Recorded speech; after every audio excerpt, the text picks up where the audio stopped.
Do you ever want to dive deeper into the Bible, but you just don't know where to begin or struggle to feel like you even have the time? When you read the Bible, do you get frustrated because you know there is so much more in there? You just have no clue how to get it out. Or maybe you just want to know the Bible better and you're looking for any resource to help. Well, then this is the podcast for you. Welcome to the Context and Color of the Bible podcast. We are two sisters. I'm Erica. And I'm Veronica. We love to study the Bible and help others understand it better. When it comes to our own study of Scripture, we have found that in bringing back the context of Scripture, it adds so much to our understanding. It actually adds color to the black and white pages of the text. All right, Veronica. Yes, Erica. So one of my kids just came downstairs. You haven't started yet? What time is it? It's 11:30. Oh, I've been here over an hour. Right.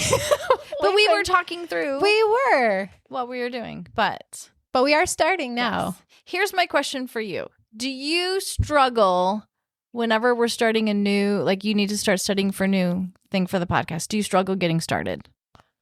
I can, yeah. Yeah. I always do. Why? I don't know. And then I get into it. I go, oh my word, this is so exciting. What was I stalling for? Oh, yeah. Uh-huh. To go pick up commentaries on Deuteronomy. I was like, I'll do it tomorrow. Well, I get it. Why? Because we look at Deuteronomy I guess. as boring. I mean, But it doesn't matter what book, I always struggle every to book. get started. Yes. are you a procrastinator? You're not I'm a not procrastinator. a procrastinator. But for whatever reason, and I get into it, and then I just go, this book is amazing. So remember how much I loved Leviticus Yeah. and how excited I was? Now you're that Now way. I'm that excited about Deuteronomy. Did you hear that, listener? She was excited about Leviticus. Now she's excited about Deuteronomy. I know. Studying Scripture is addicting. It is, but I also it's hard to get started. Mm-hmm. That's what I want to say. Truthfully, I struggle. It took me like a month to finally go. I could have been farther ahead, and I was like, Erica's going to yell at me because I haven't started studying yet. You're lucky I didn't ask. I had know. No clue. But yeah, it was finally like, I need to get started because we got to start recording. So we get it. We understand the struggle Yes. to dive in, to open your Bible. Where do I even begin? Yep. How do I do this? Yep. Let us help you. Let us encourage you. Yes. But let me tell you, Deuteronomy is so exciting because clearly what I'm teaching Erica today on the podcast, I'm obviously farther ahead in studying. And so what I love is when I'm teaching it, but I'm farther ahead in the studies because then I see a lot more of the correlation and I go, oh, well, we're going to talk about this later. This is going to come up again.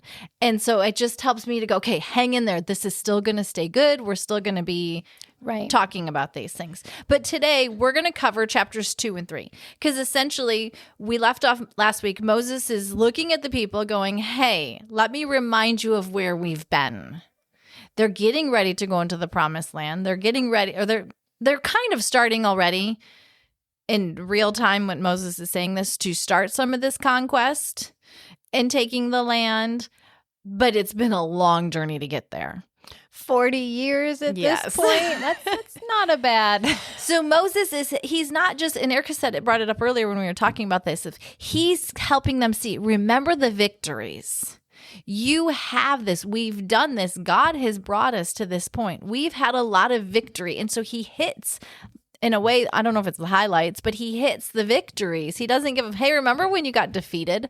Right. That's Remember not encouraging. when you failed? He's giving them, remember how faithful God was. And so as we're looking at these two chapters today together, one of the things is this is where I do wish we were doing this live and like on a video or in person, because I'd love to have a map. Because what I want to keep doing with Deuteronomy, and one of the things you're going to hear us do, is continually come back to the land and say, look at a map.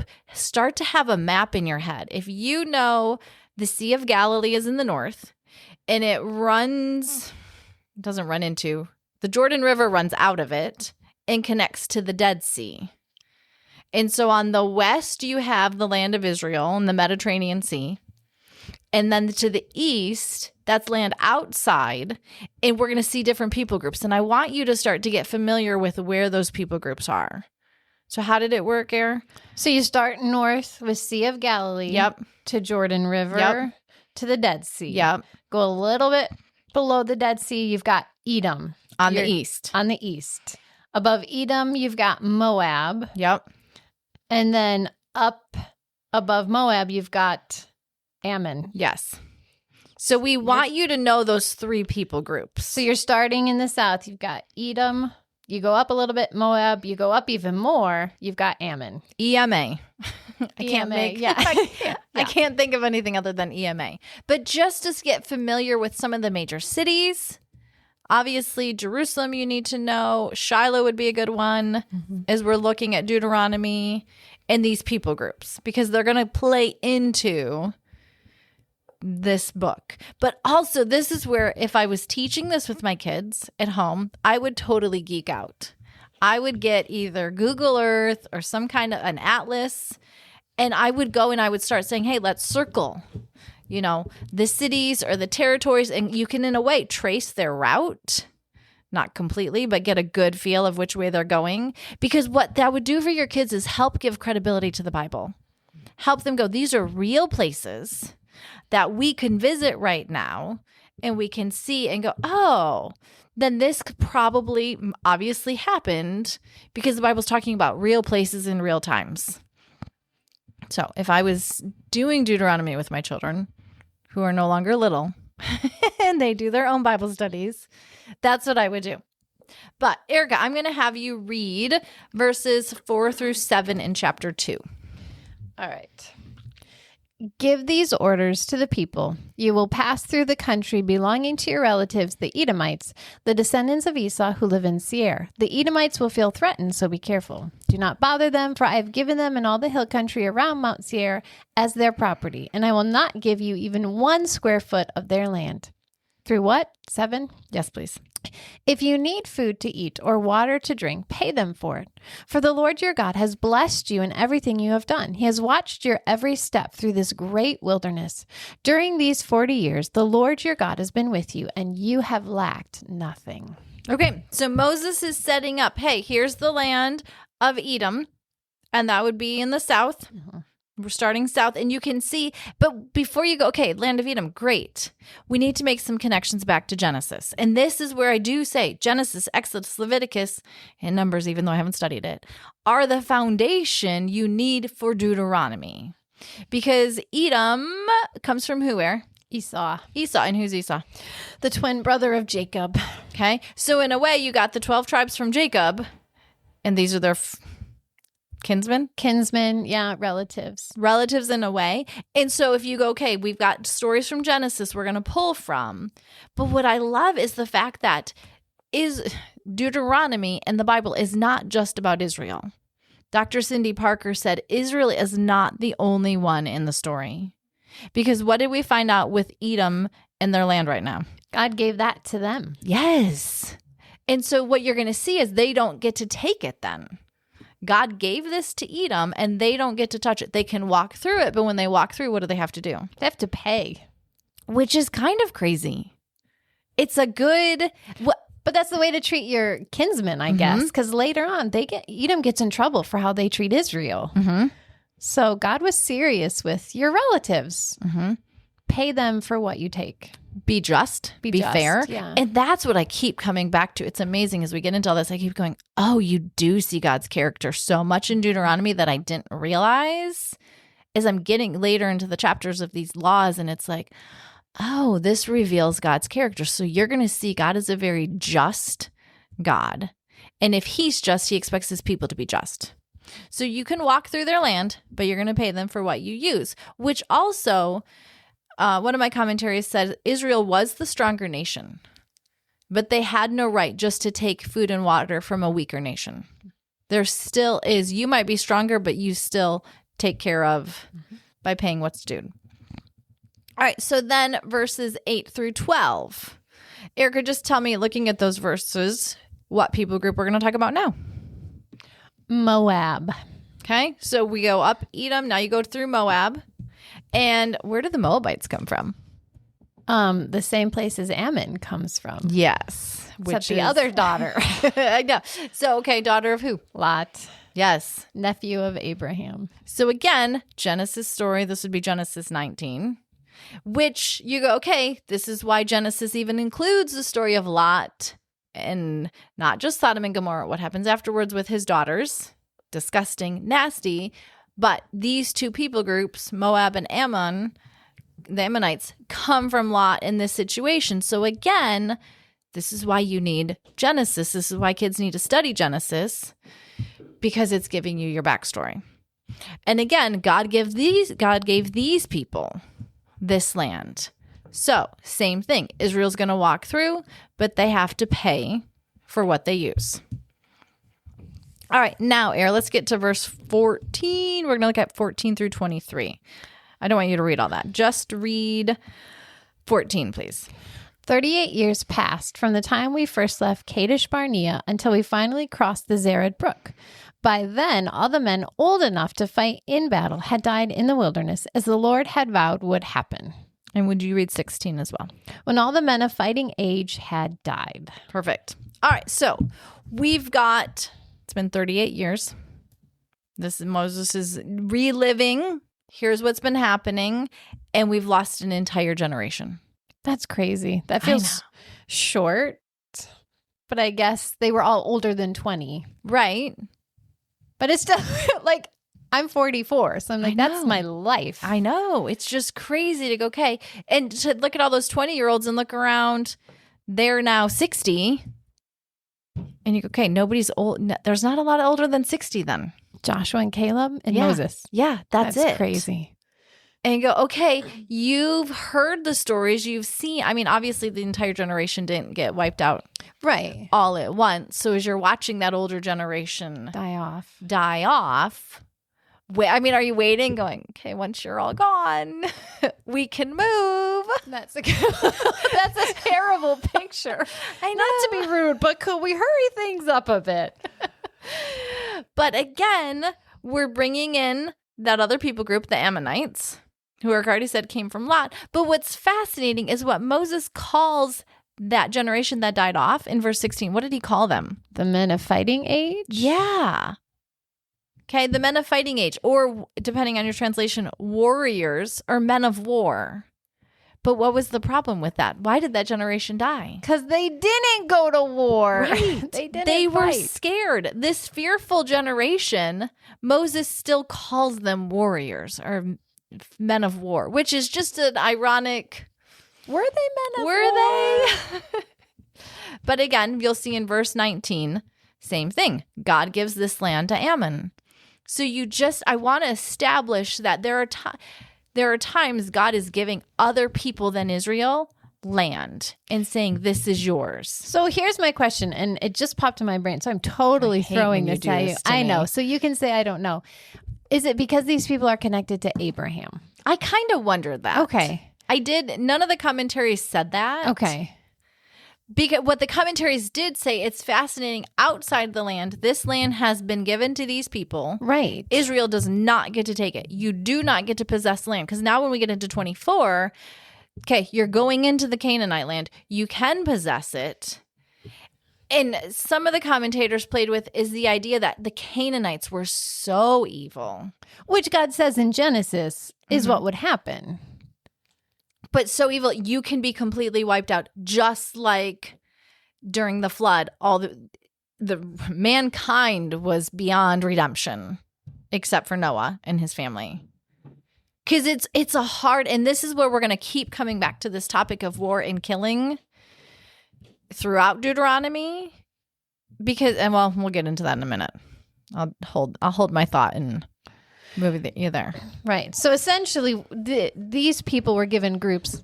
Their land could have been because they were all related to Abraham. Could have been. And so God is saying this family specifically from this man is blessed in a special way. Right. But I think there are other verses that talk about God dividing. I know there are. God dividing up the nations.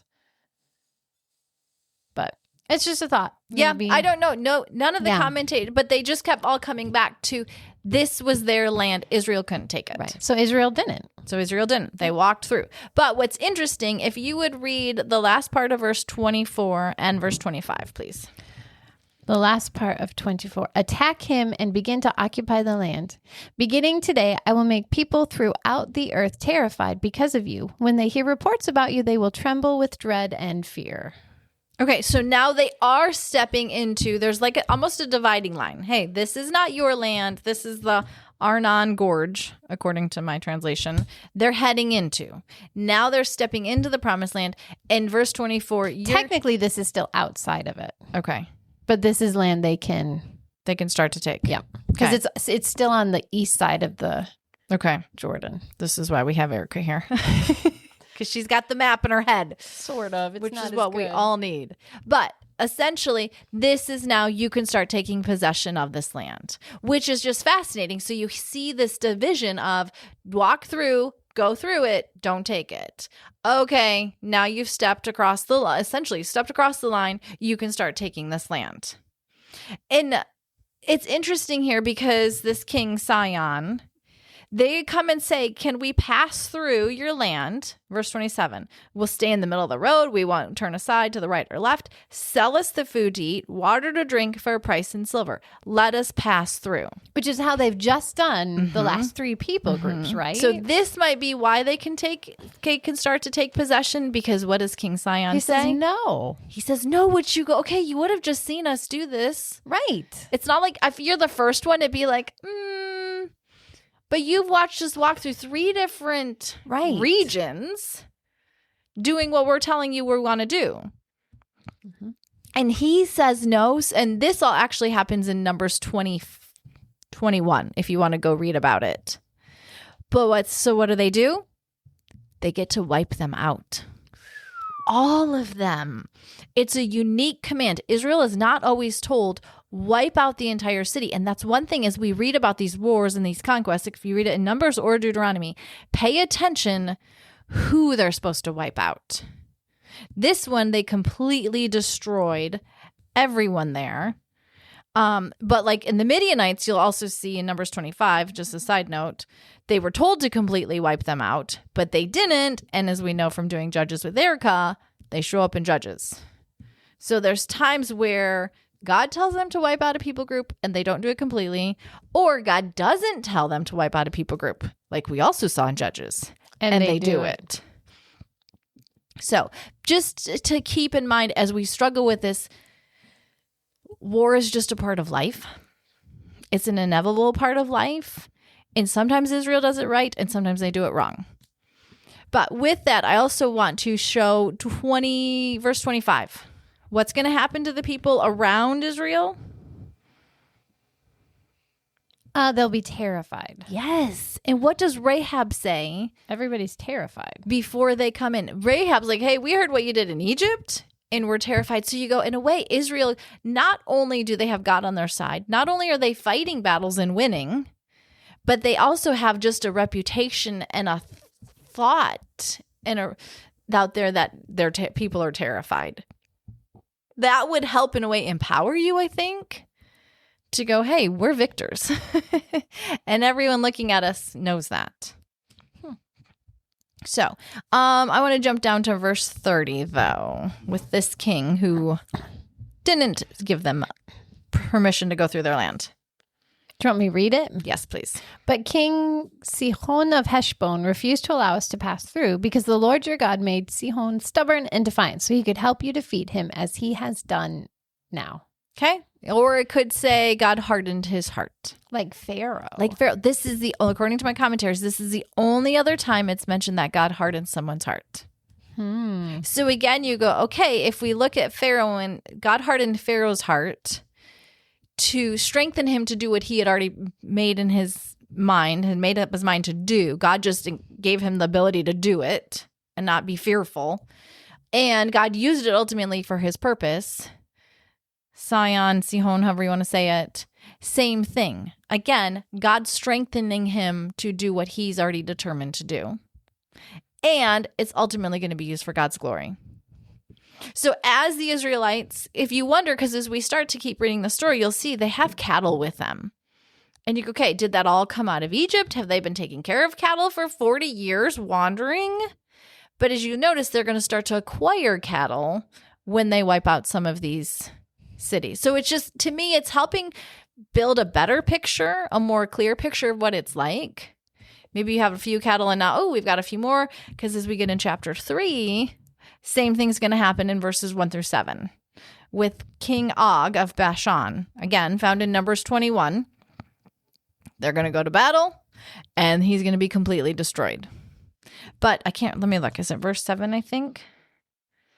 If you would read, verse 5. These towns were all fortified with high walls and barred gates. We also took many unwalled villages at the same time. So what I want to do is you read through Deuteronomy, just help you paint a picture. If you're coming to battle this one, I'm picturing just, here's a city with some buildings, nothing's around it. Well, that would be an unwalled village, obviously. But what do we have in other places then? Walled cities. Good job, Erin. Not sure what I was getting out. Walled cities with bars. Some of these places Israel's going up against would be hard to attack. They're prepared to defend themselves. And yet God gave Israel the victory. And again, all the people are wiped out and they walk out with their plunder, with the livestock and the plunder from the cities. Because what we're seeing is Israel is progressing towards the land, and we're seeing it achieving its first goals of taking parts of the land. These are some of the first battles of, okay, we're taking this land. Because really this whole book of Deuteronomy, because it's happening in one place and one time, as he's looking backwards, it's kind of at the crossroads. They're starting into the land, but they haven't completely conquered the land. That's going to happen under Joshua. Moses starts the conquest, but he doesn't get to finish it. Joshua does. And geographically, then you have the desert, the wandering behind them, and you have the land ahead of them. Right, because in reading through this, I keep Moses is talking this out to the people. Mm-hmm. So they're all standing, listening, almost like the land is behind Moses, and they're still standing on the other side. Looking. And he's, before you enter, these are my last words. Let's just have a memory trip, everybody. Where have we been? And up to this point, all these people be like, oh yeah, I remember that battle. I remember that fight. Yep, I remember. I got that cow from that city. Oh, I got that dress. Right. But also Moses, they have depended on Moses. Whether they wanted to or didn't want to, whether they enjoyed it or didn't want to, they've been dependent upon Moses, and they're now going to cross into the land without him. So as a good leader, I've got to get you prepped and ready to go without me. So look at all the victories God has given us. And who gave it to you. Right. God did. He's taken care of us. He's been with us, whether we were wandering around, sitting still, fighting, or walking peacefully. God has been faithful. He's the one who's been bringing you this far. So I'm not going any farther, but God is still going with you. Look to him, follow him, obey him. That's such an amazing leader, Veronica, because it would be easy to look and go, look at all the victories you've had under me.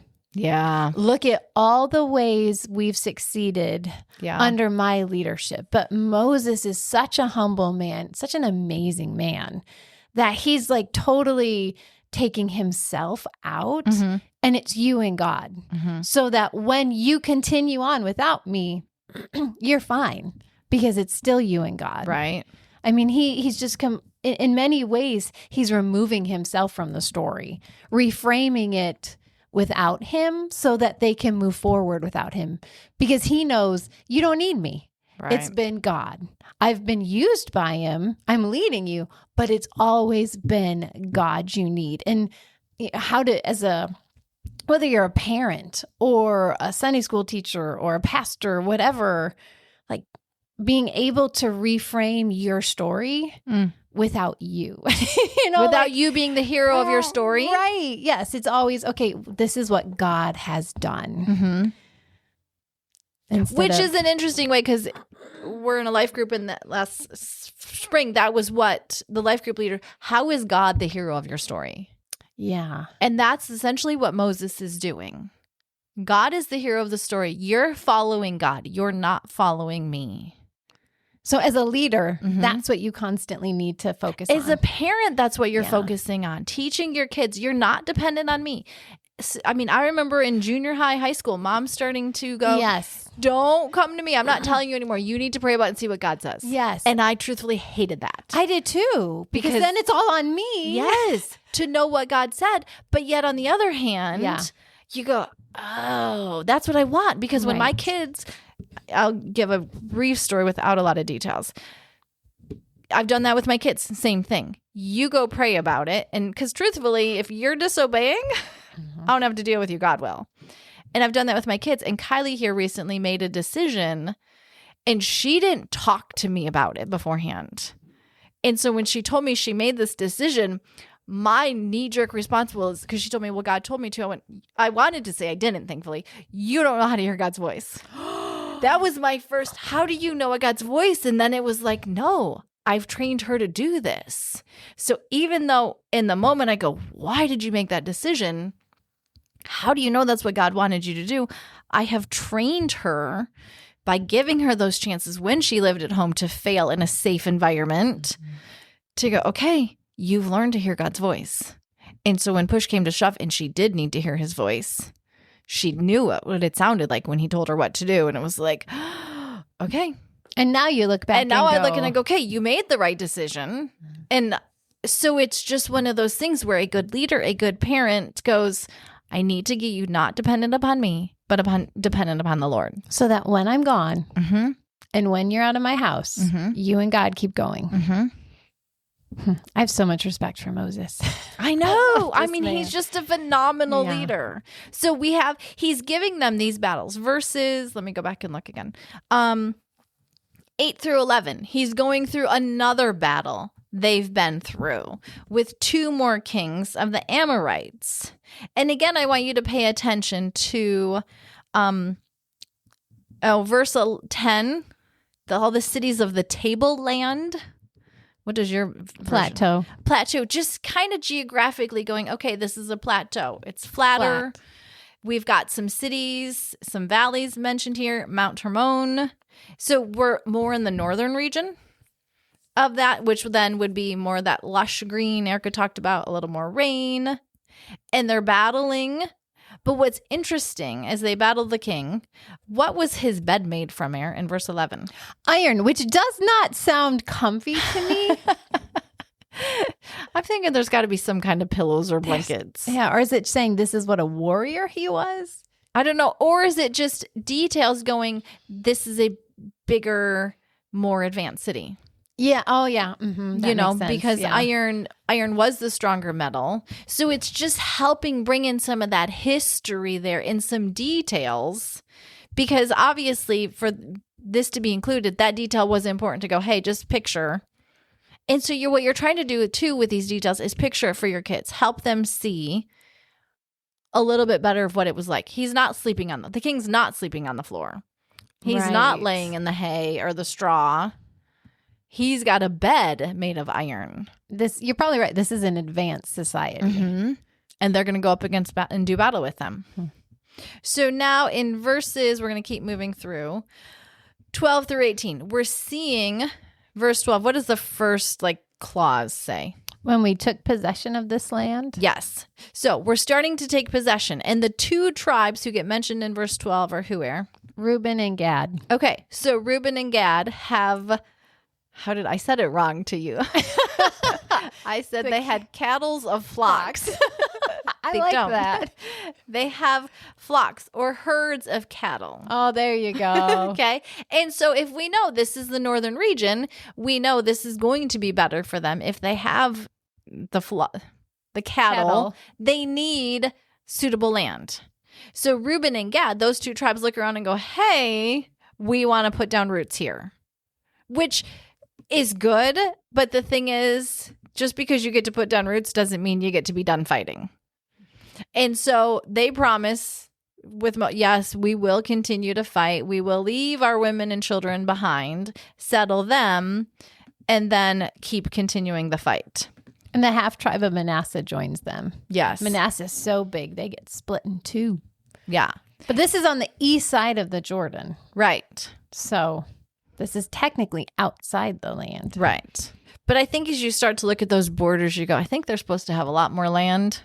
Oh, yeah. It was supposed to be bigger than they ever took, which gets us into Judges. Yeah. Yeah. But so as we go through, now let's look at 21 to 29. All right. Will you read 21 and 22, please? At that time, I gave Joshua this charge. You have seen for yourself everything the Lord your God has done to these two kings. He will do the same to all the kingdoms on the west side of the Jordan. Do not be afraid of the nations there, for the Lord your God will fight for you. Okay. I just love that because it's setting up a couple of things. First of all, hey, we've been victorious because God's been faithful. So as you've seen him do in the past, he will continue to do. I mean, that's such a reminder we all need from time to time of what's your story? Where has God been your hero? You've seen him be faithful. Then why are you worrying about this? Why are you concerned about this coming? What's in front of you? I wonder if, because Shannon Popkin, she's writing a book. Author, speaker, podcaster, writing a book, Judgy Girl. And she uses that same question. Did you make yourself the hero of your story? Oh. And when her book's not out, I was one of the people got a little preview of it. And I wonder if part of the reason we panic, Ronnie, is because we do make ourselves the hero of our story. Oh. And so it's up to me. Mm-hmm. And I don't know if I can handle this one. But when we are constantly reframing the story correctly and making God the hero, then I don't have to figure this out. God will. Mm-hmm. Yeah. Yeah, he's already got a plan. Right. I just need to be obedient to what he called. Right. Which is essentially this point of Deuteronomy. Obey. Listen and obey, people. Mm-hmm. But what you also have is Moses is constantly bringing Joshua in front of the people going, I've trained him. God's picked him. Follow him. Follow God. But right behind God is going to be Joshua. You're going to not super close, but right. He's the leader God picked. He's the lead because you constantly have Moses putting Joshua up and communicating Joshua's next, which is fascinating because Moses does have boys. He does have sons, and they're, for whatever reason, we know nothing about them, but God picks Joshua, and Moses makes sure he communicates Joshua is next. Follow him so nobody can dispute Joshua. Moses had that at the beginning. Who made you ruler and judge over us? Well, Moses at least has had tons of time to go, God did. See what he did. And so you've got to transfer that. Okay, if we're willing to follow Moses, you've got to put that on Joshua and go, he's the leader, follow him. And so Moses is doing a good job of going, here's my replacement. But with that, we're going to see Moses in verse 25. Can you tell us what Moses asks God? He wants to go into the land. It's a beautiful hill country. And what does God say in 26? That's enough. Speak of it no more. Which to me just brings in a little humanity to Moses. Mm-hmm. Maybe he wasn't at peace. He wasn't content with, he doesn't Verily, get to go thou in. hast told me I will die before. Right. You just I am okay. Right. You picture Moses going, okay, that's fine. Right. But if he's still asking God whenever this conversation happened, please, please, let me go. And for God to say, don't talk to me about it again, makes me think Moses has asked more than once. Yeah. Because I don't use that tone with my children. Until they have asked, and you're like, I am done. If you ask me one more time, you are in so much trouble, child. Just stop. I answered you. Yes. I'm not changing my mind. Yes. But it just, to me, it gives a little peek into Moses' humanity. As amazing as this man was, I think he still did want to go into the land. Of course he did. I think he still wanted to. And Moses is willing to go toe-to-toe with God. Right. We've seen him do that. In Exodus. So you just go, okay, to me, there's some humanity in this book and these stories that it's easy to gloss over unless you get it pointed out to you. But I also it makes me chuckle what Moses says in 26. But the Lord was angry with me because of you. Yeah. I mean, to me, it's like, oh, I think I've used that tone. I would have been fine, but you ticked me off. Right. You know? Yes. I mean, how many times do I say something to one child and they're like, why are you yelling at me? And I'm like, I'm not. I'm really frustrated with your sibling, but I'm yelling at you because of that one. Yeah, it came out at you, but I'm so mad at that child. Yes. And so just that Moses has that humanity. Right. He was not perfect. Nope. Moses, I think, was a passionate man. And you get some of that as we go through. But so as we end today,